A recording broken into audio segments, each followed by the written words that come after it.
علیکم ورحمۃ اللہ وبرکاتہ۔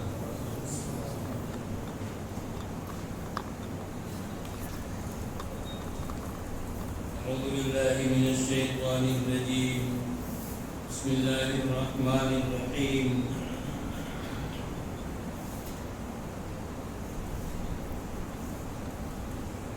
قال ما منعك ألا تسجد إذ أمرتك قال أنا خير منه خلقتني من نار وخلقته من طين۔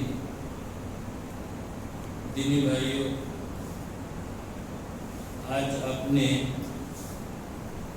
9واں پارہ تراویح کی نماز میں سنا ہے۔ اس پارے میں سورہ اعراف کا آخری حصہ یعنی آیت نمبر 80 پر 8 سے لے کر کے اخیر تک سورہ اعراف ہے، اور اس کے بعد سورہ انفال کا بھی کچھ حصہ آپ نے سنا ہے۔ آپ نے 5ویں رکعت میں سجدہ کیا تھا، سجدہ تلاوت۔ اس سجدہ تلاوت کے بعد جو کچھ آپ نے سنا ہے وہ سورہ انفال سے ہے، اور سورہ انفال کی تلاوت کل بھی ہوگی، تب وہ سورت مکمل ہوگی۔ آج کا یہ درس سورہ اعراف سے ہے۔ اس سورت کے تعلق سے بات آئی تھی کل کے درس میں تھوڑی سی۔ یہ سورہ اعراف یہ مکی سورت ہے، اور اس سے پہلے سورہ انعام کو آپ نے سنا ہے۔ سورہ انعام میں اور سورہ اعراف میں آپ کو تھوڑا سا فرق نظر آئے گا۔ سورہ انعام میں اس کا انداز جو ہے وہ دعوت کا ہے، تلقین کا انداز ہے، اور سورہ اعراف کا جو انداز ہے وہ دھمکی کا انداز ہے، انذار کا انداز ہے۔ اللہ رب العالمین نے اس سورت کے اندر مختلف قوموں کا تذکرہ کیا ہے، اور ان پر جو عذاب آیا اللہ نے اس چیز کو بیان کیا ہے، اور اس کے ذریعے قریش کو دھمکی دی گئی ہے۔ مکہ کے جو کافر تھے، مشرک تھے، ان کو دھمکی دی گئی ہے کہ اگر تم بھی اللہ رب العالمین کے احکام کو چھوڑو گے، اللہ رب العالمین کی ان آیات پر ایمان نہیں لاؤ گے، تمہارا بھی انجام وہی ہوگا جو ان قوموں کا ہوا۔ یہ آپ اس سورت کے اندر دیکھیں گے۔ اللہ رب العالمین نے اس سورت میں سورہ اعراف میں بالکل شروع ہی سے پچھلی قوموں کے بارے میں ذکر کیا کہ کتنی قومیں ایسی ہیں جو اس دنیا میں آئیں، جن کو اللہ نے طاقت دی تھی، قوت دی تھی، مال و اسباب دیا تھا، ہر طرح کی نعمتیں دی تھی، لیکن اللہ رب العالمین کا عذاب جب آیا تو بچ نہیں سکی۔ کم من قریۃ اہلکناھا، کتنی بستیاں ایسی ہیں جن کو ہم نے ہلاک کر دیا، جن کو ہم نے ہلاک کیا۔ ہمارا عذاب ان کے پاس رات میں سوتے ہوئے آ گیا، یا دن میں وہ قیلولہ کر رہے تھے تب عذاب آ گیا، تو وہ سب کی سب ہلاک و برباد ہو گئی۔ اللہ رب العالمین نے اس چیز کو کیوں بیان کیا ہے؟ ایک انسان اللہ رب العالمین کے عذاب سے معمور نہ ہو، ڈرتا رہے اس سے، اس کے دل میں خوف ہو اللہ کا۔ اس بنیاد پر اللہ رب العالمین نے ان بستیوں کے حالات کو بیان کیا ہے۔ اس صورت میں اللہ رب العالمین نے حضرت آدم علیہ السلام کا بھی تذکرہ کیا۔ اللہ نے فرمایا وَلَقَدْ خَلَقْنَاكُمْ ثُمَّ صَوَّرْنَاكُمْ ثُمَّ قُلْنَا لِلْمَلَائِكَةِ اسْجُدُوا لِآدَمَ، ہم نے تم کو پیدا کیا، تمہاری شکل و صورت بنائی، اور پھر ہم نے فرشتوں سے کہا کہ آدم کو سجدہ کرو، فَسَجَدُوا إِلَّا إِبْلِيسَ، فرشتوں کو سجدہ کرنے کا حکم دیا گیا۔ تو اس حکم میں ابلیس بھی شامل تھا، اس لیے کہ ابلیس فرشتوں کے ساتھ رہتا تھا، لہذا یہ آرڈر اس کے لیے بھی تھا، لیکن اس نے سجدہ نہیں کیا۔ سارے فرشتوں نے سجدہ کر لیا، اس نے سجدہ نہیں کیا۔ اللہ نے اس سے پوچھا ما منعک الا تسجد اذ امرتک، میں نے حکم دیا تھا تم کو، میرا آرڈر تھا، پھر تم نے سجدہ کیوں نہیں کیا؟ ابلیس نے کیا کہا؟ انا خیر منہ، میں آدم سے اچھا ہوں، اس سے بہتر ہوں، خلقتنی من نار وخلقتہ من طین، اے اللہ تو نے مجھ کو آگ سے پیدا کیا ہے اور آدم کو مٹی سے پیدا کیا ہے، تو میں آدم سے بہتر ہوں، پھر میں آدم کو سجدہ کیسے کروں؟ یہ ابلیس نے جواب دیا۔ ابلیس نے کیا کیا؟ دراصل اس نے قیاس کیا، اللہ رب العالمین کی اس آرڈر کے مقابلے میں اس نے قیاس کیا ابلیس نے، اور ظاہر سی بات ہے کہ یہ قیاس اس کا غلط تھا، یہ قیاس اس کا غلط تھا۔ اسی لیے مفسرین لکھتے ہیں کہ وہ قیاس جو آدمی دین کو قیاس سے بتائے، قیاس سے جو آدمی دین کو بتائے، دین کی باتوں کو بتائے، تو اللہ تعالیٰ اس کو ابلیس کے ساتھ ملا دے گا۔ دین ایک انسان کو کہاں ملتا ہے؟ قرآن میں اور حدیث میں۔ تو اب ابلیس نے یہاں پر کیا کیا؟ قیاس کیا، اور قیاس بھی کیسا؟ غلط قیاس۔ قیاس کی دو قسمیں ہوتی ہیں، میں آپ کو بتاؤں، ایک قیاس کیا ہے؟ صحیح قیاس ہے، اور ایک قیاس کیا ہے؟ فاسد قیاس۔ صحیح قیاس جو ہے یہ شریعت کے دلائل میں سے ایک دلیل ہے، شریعت کی ایک دلیل قرآن کریم ہے، دوسری دلیل احادیث نبویہ ہے، تیسری دلیل کیا ہے؟ قیاس ہے، اور چوتھی دلیل اجماع ہے۔ یہ چار دلائل ہیں شریعت کے۔ تو اب اس میں قیاس جو ایک دلیل ہے وہ کیا ہے؟ قیاس صحیح ہے، صحیح قیاس۔ صحیح قیاس کا مطلب کیا ہے؟ کہ آپ قرآن و سنت سے آپ مسئلے کو معلوم کریں، تو یہ کیا ہے؟ صحیح قیاس ہے۔ اور فاسد قیاس کیا ہے؟ غلط قیاس کیا ہے؟ کہ آپ قرآن کے مقابلے میں، حدیث کے مقابلے میں قیاس کریں۔ یہاں ابلیس نے وہی کیا تھا، اللہ رب العالمین کا حکم تھا سجدہ کرنے کا، اس کو سجدہ کرنا چاہیے تھا، لیکن اس نے یہاں قیاس کیا۔ ایسے ہی بہت سارے لوگ ہوتے ہیں کہ اللہ رب العالمین نے کوئی حکم آئے گا، قرآن میں کوئی آیت موجود ہے، حدیث کوئی موجود ہے، صراحتاً واضح طور پر، کلیئر طور پر موجود ہے، وہاں قیاس کریں گے۔ اس قیاس کی اجازت نہیں ہے، وہ قیاس دین میں گمراہی ہے۔ اور آپ دیکھیے ابلیس نے کیا کہا؟ انا خیر منہ، میں اس سے بہتر ہوں۔ آپ اس کے انداز کو دیکھیے ابلیس کے، میں اس سے بہتر ہوں۔ یہ انداز کسی کے یہاں بھی آئے، ایک انسان کو اپنے اوپر غرور ہو جائے، گھمنڈ ہو جائے، تو یہ چیز اللہ رب العالمین کو پسند نہیں ہے۔ اسی لیے ایک مفسر لکھتے ہیں کہ اربع کلمات مہلکات، چار کلمے یہ ایک انسان کو ہلاک کرنے والے ہیں۔ چار کلمے ایک انسان کو ہلاک کرنے والے ہیں۔ وہ چار ورڈ کیا ہیں؟ ایک انا ہے، دوسرے نحنو ہے، اور تیسرے لی ہے، اور چوتھا ورڈ کیا ہے؟ اندی ہے۔ انا کے معنی میں، نحنو کا معنی ہم، لی کا معنی میرا، اور اندی کا معنی میرے پاس۔ مفسر کہتے ہیں کہ یہ چار ورڈ ایسے ہیں جو ایک انسان کو ہلاک کر دیں گے، برباد کر دیں گے۔ کیسے؟ یہاں دیکھیے آپ انا کو، یہاں دیکھیے ابلیس نے کیا کہا؟ انا خیر منہ، میں اس سے بہتر ہوں۔ اس کا انجام کیا ہوا؟ اللہ رب العالمین نے اس کو ہمیشہ کے لیے رامے درگاہ کر دیا۔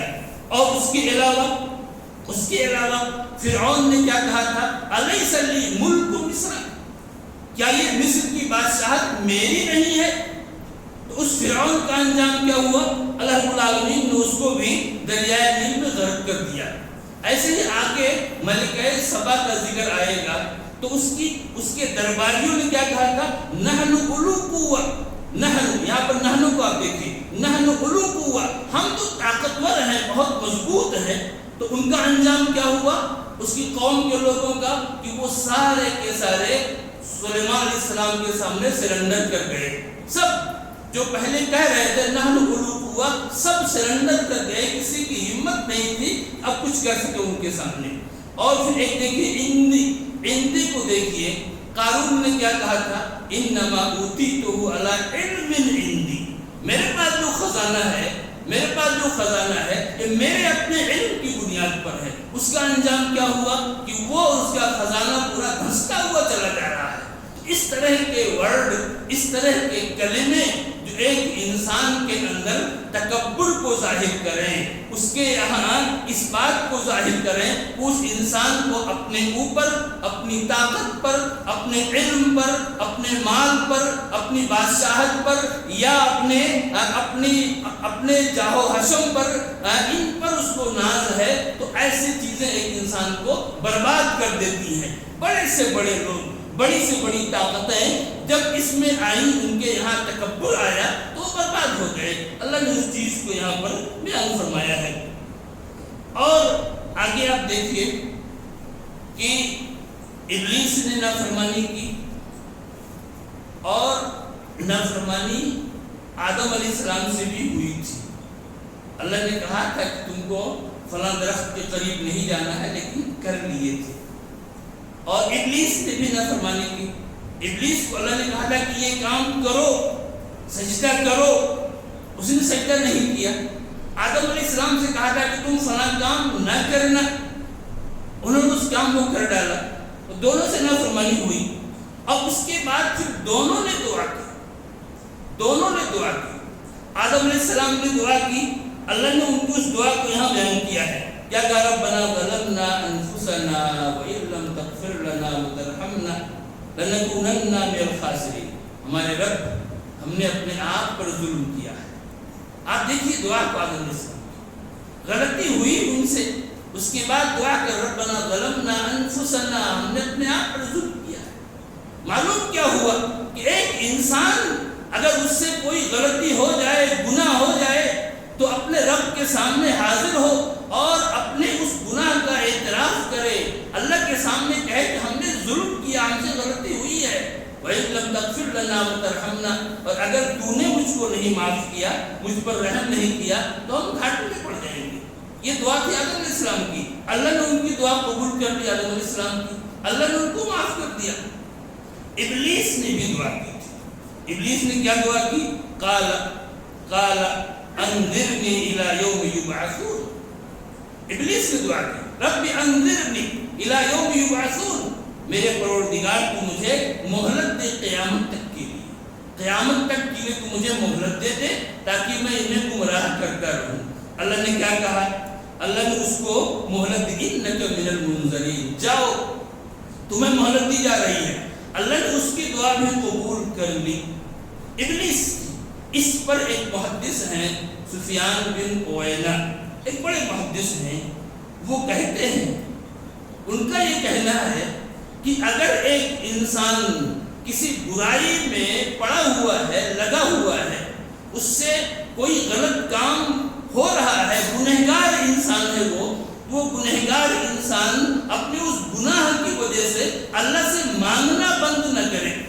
بہت سے لوگ ہوتے ہیں، سوچتے ہیں کہ ہم نے تو بہت گناہ کر لیا، بہت گناہ کر لیا، اب میں کیسے میں اللہ کے سامنے ہاتھ اٹھاؤں، کیسے میں اللہ سے مانگوں، اتنے میرے گناہ ہیں، اتنے میرے گناہ ہیں، اللہ کیسے معاف کرے گا؟ اس طرح کی بات دل میں آتی ہے۔ سفیان بن عوینہ کہتے ہیں ایک انسان کتنے بھی بڑے گناہ میں ہو، کتنا بھی بڑا گناہ اس نے کیا ہے یا کر رہا ہے، پھر بھی وہ اللہ رب العالمین سے مانگنا بند نہ کرے۔ کیوں؟ اس لیے کہ اللہ کے نزدیک جو سب سے بدترین ہے ابلیس، اللہ نے اس کی دعا بھی سن لی، اللہ نے اس کی دعا بھی سن لی اور اس کو مہلت دے دی اس کو قیامت تک کے لیے۔ جب اللہ رب العالمین ابلیس کی سن سکتا ہے تو ہم اس سے بہت اچھے ہیں۔ اس لیے ایک انسان کو اللہ رب العالمین کی رحمت سے کبھی بھی نا امید نہیں ہونا چاہیے، اللہ رب العالمین کی طرف لوٹنا چاہیے۔ اللہ تعالیٰ یہ چاہتا ہے کہ بندہ اس کی طرف لوٹ کر کے آئے، لوٹے اس کی طرف، رجوع کرے، اس سے معافی مانگے۔ اللہ رب العالمین کو یہ چیز بہت پسند آتی ہے، بہت پسند آتی ہے۔ ایک انسان اللہ کی طرف لوٹ کر کے آئے، اسے توبہ کرے، استغفار کرے، معافی مانگے۔ اور آگے اللہ رب العالمین نے ان دونوں کے واقعات کو بیان کیا ہے۔ اور پھر آگے اللہ رب العالمین نے متنبہ کیا ہے انسان، کیا کہا؟ یا بنی آدم لا یفتننکم الشیطان کما اخرج ابویکم من الجنہ، اے آدم کے بیٹو تمہیں شیطان فتنے میں نہ ڈال دے، برائیوں میں نہ تم کو مبتلا کر دے، جیسے اس نے تمہارے ماں باپ کو آدم اور حوا کو جنت سے نکلوا دیا تھا، ایسا نہ ہو۔ یہ دیکھیے یہاں پر اللہ رب العالمین نے گویا کہ انسانوں کو اس بات کی دعوت دی ہے کہ تمہارا کام کیا ہونا چاہیے کہ تم ابلیس سے بدلہ لو، ابلیس سے بدلہ لو۔ ابلیس نے ایک بڑا کام کیا، ابلیس نے تمہارے باپ کو جنت سے نکلوایا، تمہارے باپ کو جنت سے نکلوایا، تو گویا کہ اللہ رب العالمین انسانوں کو نصیحت کر رہا ہے کہ اب تم ابلیس کا ساتھ نہ دو۔ یہ کیسے ہو سکتا ہے کسی انسان نے ہمارے باپ کے ساتھ بہت برا سلوک کیا ہو اور ہم اس سے دوستی کریں، کوئی اس کو اچھا سمجھے گا؟ بالکل وہی چیز ہے، ابلیس نے ہمارے باپ آدم کے ساتھ اتنا برا سلوک کیا کہ ان کو بہکا کر کے جنت سے نکلوا دیا۔ اب ہم اسی سے دوستی کریں گے، ابلیس سے، اس کی بات کو مانیں اور اس کے کہنے پر چلیں، تو یہ ہماری بہت بڑی محرومی ہے۔ اللہ نے اس چیز کی طرف متنبہ کیا ہے کہ یہ بنی آدم کو، انسانوں کو اس سے متنبہ رہنا چاہیے، اور کیسے کیسے ابلیس بہکاتا ہے ایک انسان کو، کیسے ان کو فحاشی میں مبتلا کرتا ہے، اور کیسے ابلیس یہ چاہتا ہے کہ انسانوں کے یہاں عریانیت آئے، بے حیائی آئے، یہ سارے کام وہ کرتا رہتا ہے۔ اس لیے ایک انسان کو ان تمام چیزوں سے متنبہ رہنا ہے۔ اور آگے اللہ رب العالمین نے کافروں کا تذکرہ کیا ہے، جو لوگ اللہ کی باتوں کو نہیں مانتے، تکبر کرتے اس دنیا میں۔ اللہ نے کیا کہا؟ لا تفتح لهم ابواب السماء، جب ان کی روح نکالی جائے گی اور فرشتے ان کی روح کو لے کر کے اوپر چڑھیں گے تو ان کے لیے آسمان کے دروازے نہیں کھولے جائیں گے، اور ولا يدخلون الجنہ حتى يلج الجمل في سم الخياط، اور وہ جنت میں داخل نہیں ہو سکتے یہاں تک کہ اونٹ سوئی کے ناکے میں داخل ہو جائے۔ سوئی میں جو سوراخ ہوتی ہے، اس میں دھاگا ڈالتے ہیں، تو اس میں اگر اونٹ جا سکتا ہو تبھی جنت میں جا پائیں گے۔ ظاہر ہے کہ اس میں اونٹ جائے گا نہیں، لہذا ہی جنت میں جا نہیں سکتے۔ اور آگے اللہ نے ان کو فرمایا لہم من جہنم مہاد، یہ جہنم میں جو جائیں گے، آپ دیکھیے ایک انسان اس دنیا کے اندر آرام دہ بستر کو بناتا ہے، بچھانے کے لیے بھی بہت اچھا ہو، سافٹ ہو، اور اوڑھنے کے لیے بھی آرام دہ چیز ہو، لیکن جہنم میں ایک مجرم انسان جو جائے گا، کوئی بھی ہو وہ، اللہ سب کی حفاظت کرے، ایک مجرم انسان جو جہنم میں جائے گا، اس انسان کا بچھونا وہاں کیا ہوگا اور اس کا اوڑھنا کیا ہوگا؟ اللہ نے یہاں بتایا ہے لہم من جہنم مہاد، ان کے لیے جہنم میں آگ ہی کا بچھونا ہوگا، ومن فوقہم غواش، اور وہی آگ ہی اوپر سے اوڑھنے کی چیز ہوگی، وکذالک نجزی الظالمین، اور ایسے ہی ہم ظالموں کو بدلہ دیں گے جہنم کے اندر۔ ظاہر سی بات ہے کتنی تکلیف دے ایک انسان جو اس دنیا کے اندر انتہائی آرام کے ساتھ، پنکھے لگے ہوئے ہیں، ایئر کنڈیشن چل رہے ہیں، اور اس کے لیے بہت ہی بہترین اچھا بستر، نرم بستر ہے، ساری چیزیں ہیں، ایسے انسان کو اگر جہنم میں آگ کا بچھونا ملے، آگ کا اوڑھنا ملے، تو اس سے کیا کیفیت ہوگی؟ یہ اللہ فرما رہا ہے کہ ایسا ہوگا ان کے لیے، ان کا یہی حشر ہوگا۔ اللہ رب العالمین نے ان کا تذکرہ کیا ہے، اور اس کے بعد اللہ تعالیٰ نے کئی قوموں کا یہاں ذکر کیا۔ نوح علیہ السلام کی قوم کا بھی تذکرہ کیا اللہ رب العالمین نے، اور ایسے ہی قوم عاد کا بھی ذکر کیا کہ کیسے انہوں نے تکبر کیا، سرکشی کی، اور پھر اللہ کا عذاب آیا۔ اس کا تذکرہ بھی اللہ رب العالمین نے کیا ہے۔ اور پھر حضرت صالح علیہ السلام کی قوم جو قوم سمود کہلاتی ہے، اس قوم کا بھی اللہ رب العالمین نے یہاں اس صورت میں تذکرہ کیا ہے، اور اس قوم کے لیے جو معجزے کے طور پر جو اونٹنی نکالی گئی تھی، اس کا بھی تذکرہ یہاں ہوا ہے، اور اس قوم کو کیسے تباہ و برباد کیا گیا اللہ نے اس چیز کو بیان کیا ہے۔ اور پھر قوم لوط کا تذکرہ کیا ہے، جو بڑی بے حیا قوم تھی، بدکار قوم تھی، اور جو فطرت سے، نیچر سے بغاوت کر رہی تھی، اللہ رب العالمین نے اس کا بھی تذکرہ کیا ہے، اور ان پر عذاب کیسے آیا، پتھروں کی بارش ہوئی ان کے اوپر، اللہ رب العالمین نے اس کا ذکر کیا۔ تمام چیزوں کو ایسے انداز میں ذکر کیا ہے کہ ایک انسان اگر آیتوں کو پڑھ لے اور ترجمے کو پڑھ لے تو اس کے رونگٹے کھڑے ہو جائیں۔ اللہ نے اس انداز میں بیان کیا ہے، اور پھر اللہ رب العالمین نے قوم شعیب کا تذکرہ کیا ہے۔ حضرت شعیب علیہ السلام کی قوم کا بھی اس صورت میں اللہ نے تذکرہ کیا۔ اس قوم کے یہاں کیا تھا؟ شرک موجود تھا، اور اس کے علاوہ ان کے یہاں لین دین میں ہیرا پھیری تھی۔ یہ جب کسی سے لینا ہوتا تو پورا تول کے لیتے تھے، لیکن اگر کسی کو دینا ہوتا تو پھر ناپ تول میں کمی کر دیتے تھے۔ یہ اس قوم کی خاص برائی تھی، اللہ رب العالمین نے اس کا تذکرہ کیا ہے۔ اور پھر قوم شعیب نے کیا جواب دیا؟ شعیب علیہ السلام کو اور ان کے ماننے والوں کو اللہ نے اس میں 9 پارے کے شروع میں اس کو بیان کیا ہے۔ قال الملأ الذين استكبروا من قومه لنخرجنك يا شعيب والذين آمنوا معك من قريتنا، کہ ان کی قوم کے جو سردار تھے، قوم شعیب کے جو سردار تھے جنہوں نے تکبر کیا، ان متکبرین نے کہا لنخرجنك يا شعيب، اے شعیب ہم تم کو نکال دیں گے، والذین آمنوا معک، اور تمہارے ساتھیوں کو بھی نکال دیں گے، کہاں سے؟ من قریتنا، اپنی اس بستی سے تم کو نکال دیں گے، اور لتعودن فی ملتنا، یا تم ہمارے ملت میں، ہمارے دین میں لوٹ آؤ تب تم رہ سکتے ہو، ورنہ ہم تم کو کیا ہے نکال دیں گے۔ یہ ان لوگوں نے یہ کہا شعیب علیہ السلام سے، اور ان کی قوم سے یہ کہا۔ اور اس کے علاوہ ایک دوسری بات کیا کہی ان لوگوں نے؟ لَئِنِ اتَّبَعْتُمْ شُعَيْبًا إِنَّكُمْ إِذًا لَخَاسِرُونَ، اگر تم شعیب کی بات مان لو گے تو تم گھاٹے میں پڑ جاؤ گے۔ کیوں گھاٹے میں پڑو گے؟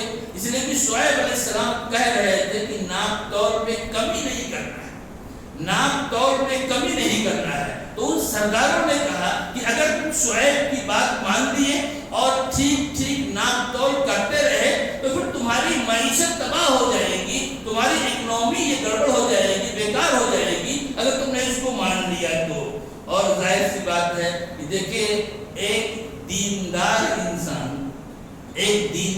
انسان یہ حلال و حرام کو دیکھتا ہے کہ کیا حلال ہے کیا حرام ہے، لیکن ایک بددین انسان جس کا دین سے کوئی تعلق نہ ہو وہ حلال و حرام کو نہیں دیکھتا ہے، وہ صرف مال کو دیکھتا ہے کہ مال آ رہا ہے کہ نہیں آ رہا ہے، کتنا آ رہا ہے، صرف وہ اس چیز کو دیکھتا ہے۔ تو وہی ان کے یہاں، اس قوم کے یہاں تھی کہ اگر تم شعیب کی بات مانو گے تو پھر تم گھاٹے میں پڑ جاؤ گے۔ اس طرح کی باتیں ان لوگوں نے کہی۔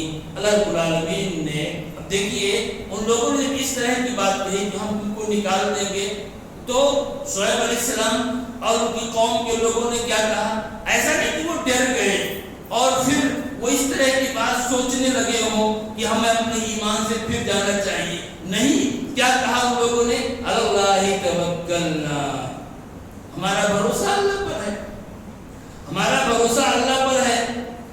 یہ جواب دیا قوم شعیب نے، کن کو؟ وہ یہ جواب دیا مسلمانوں نے، شعیب علیہ السلام کے ماننے والوں نے جواب دیا اللہ توکلنا، تم ہمیں دھمکیاں دے رہے ہو لیکن ہمارا بھروسہ کیا ہے؟ اللہ رب العالمین پر ہے، اور وہ ہمارا محافظ ہے۔ چنانچہ ایسا ہی ہوا۔ وہ سردار، قوم شعیب کی وہ سردار جو تکبر کر رہے تھے، جب ان کے اوپر عذاب آیا اس عذاب کو دیکھ کے اللہ نے کہ کیسے ان کو عذاب سے دوچار کیا۔ جب انہوں نے تکبر کیا، تکبر میں کیا ہوتا ہے؟ ایک انسان گردن کو اوپر اٹھاتا ہے اور اپنے آپ کو اونچا دکھاتا ہے۔ بالکل اللہ نے جو عذاب ان پر نازل کیا بالکل اسی انداز کا۔ کیا کہا قرآن نے؟ فَأَخَذَتْهُمُ الرَّجْفَةُ، ان پر ایک زلزلہ آیا، اس قوم کے اوپر زلزلہ آیا، اور زلزلے فَأَصْبَحُوا فِي دَارِهِمْ جَاثِمِينَ، تو وہ اپنے گھروں میں اونے پڑے رہ گئے۔ جو لوگ تکبر سے اپنی گردنوں کو اٹھا رہے تھے، اپنے سر کو اٹھا رہے تھے، اللہ نے ایسا عذاب دیا کہ ان کی گردنیں بالکل نیچے پڑی ہوئی ہیں، بالکل اس ساری پوری ان کی لابی کوئی چیز ان کے کام نہیں آئی. اللہ رب العالمین نے یہاں اس کا تذکرہ کیا ہے. اور ایک مسلمان کے لیے اس میں بڑی عبرت ہے, نصیحت ہے کہ ہمیں ہر حال میں اللہ پہ بھروسہ رکھنا ہے. اللہ رب العالمین کی طاقت, اس کی قوت. ظاہر سی بات ہے کہ جو بھی فیصلے ہوتے ہیں, جو بھی فیصلے ہوں, وہ فیصلے ہمارے حق میں ہوں یا ہمارے فیور میں نہ ہوں, سب آسمان کے اوپر ہوتے ہیں. اللہ رب العالمین سے پر ہمارا بھروسہ ہو اور ہمیں اللہ رب العالمین ہی سے امید رکھنی چاہیے. آگے اللہ رب العالمین نے حضرت موسیٰ علیہ السلام کا اور فرعون کا تذکرہ کیا. بہت لمبا تذکرہ ہے, آگے بھی یہ ذکر آئے گا. اور کیسے اللہ موسیٰ علیہ السلام نے بنی اسرائیل کو نصیحت کی تھی جب بنی اسرائیل بالکل پریشان تھے فرعون کے ظلم سے, اور کہہ رہے تھے کہ اے موسیٰ, تو پہلے بھی ستائے جا رہے تھے آپ کے آنے سے پہلے, اور اب بھی ستائے جا رہے ہیں. موسیٰ علیہ السلام نے کیا کہا؟ استعینوا باللہ واصبروا. اے لوگو, اللہ سے مدد طلب کرو اور صبر کرو. اللہ کے یہاں ہر چیز کا ایک ٹائم ہے, ایک وقت ہے. اللہ کی مدد آئے گی, اس کے ایک وقت ہے. ان الارض للہ یورثها من یشاء من عبادہ. یہ زمین اللہ کی ہے, یہ زمین اللہ نے بنائی ہے, اللہ کی زمین ہے. وہ جس کو چاہے گا اس کا وارث بنائے گا, جس کو چاہے گا وارث بنائے گا. ایسا نہیں ہے کہ آج اگر فرعون اس پہ قابض ہے تو فرعون ہمیشہ قابض رہے گا, نہیں. بلکہ اللہ رب العالمین جب چاہے گا فرعون کو تباہ کر کے تمہیں اس کا وارث بنا دے گا. یہ موسیٰ علیہ السلام نے کہا, اور وہی ہوا. دنیا جانتی ہے کہ فرعون جیسے ظالم جابر طاقتور کو اللہ رب العالمین نے پلک جھپکتے تباہ و برباد کر دیا, اور پھر بنی اسرائیل کو اس کا وارث بنایا گیا. آگے بنی اسرائیل کے تعلق سے اور دوسری باتیں یہاں بیان کی گئی ہیں. اس سے سورت کے اندر لوگوں نے کیسے بچڑے کی عبادت کی اور بچڑا بنایا, اس کی پوجا کی, کیسے اس کا بھی ذکر ہے یہاں. اور پھر بنی اسرائیل میں سے وہ لوگ جنہوں نے سنیچر کے دن شکار کے تعلق سے اللہ کے حکم کو چھوڑا, جن کو اصحاب السبت کہا جاتا ہے, ان کا بھی ذکر یہاں پر ہے. کیسے ان لوگوں نے ہیلا کیا, تدبیر کی, اللہ کی جس چیز سے اللہ نے روکا تھا اس کو کرنے کے لیے. اللہ رب العالمین نے ان کے ساتھ کیا معاملہ کیا. جن لوگوں نے وہ جرم کیا تھا ان کو بھی اور تباہ و برباد کر دیا. ہاں, جن لوگوں نے روکا تھا اس جرم سے ان کو اللہ نے بچا لیا. اور بھی اس کے علاوہ آپ اس سورت کے اندر پائیں گے اللہ نے اس سورت کی آیت نمبر 179 میں کہا ہے کہ بہت سے لوگ ایسے ہیں جن کے پاس دل موجود ہیں لیکن ان دل سے سوچتے نہیں, آنکھیں موجود ہیں لیکن ان سے دیکھتے نہیں, کان موجود ہیں ان سے وہ سنتے نہیں. بالکل وہ جانوروں کی طرح سے ہیں اور جانوروں سے بھی بدتر ہیں. بہت سارے لوگ ایسے ہیں انسانوں میں, جناتوں میں, جو جانوروں سے بدتر ہیں. انہیں کچھ نہیں سوچنا, کیا صحیح, کیا غلط, کیا حق, کیا باطل, کیا کرنا ہے, کیا نہیں کرنا ہے, کچھ نہیں انہیں دیکھنا. بہت سارے ایسے لوگ ہیں اور اللہ رب العالمین نے متنبہ کیا ہے ایک مسلمان کو ایسا نہیں ہونا ہے.